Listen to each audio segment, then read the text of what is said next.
mendapatkan SDM yang unggul, kemudian akhirnya produktif. Nah, stunting adalah salah satu kunci dari SDM yang unggul itu sendiri.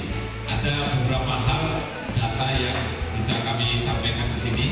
Silahkan ditayangkan ya.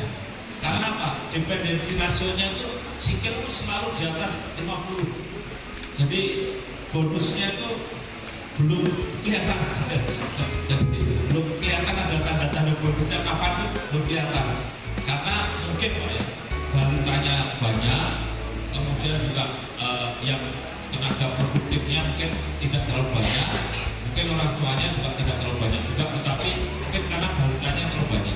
Sehingga setiap 100 orang bekerja harus memberi makan 53, 52, 52, 53 mulai dari tahun 2020, 2025, 2030 sampai 2035 itu angkanya nggak pernah di bawah 50.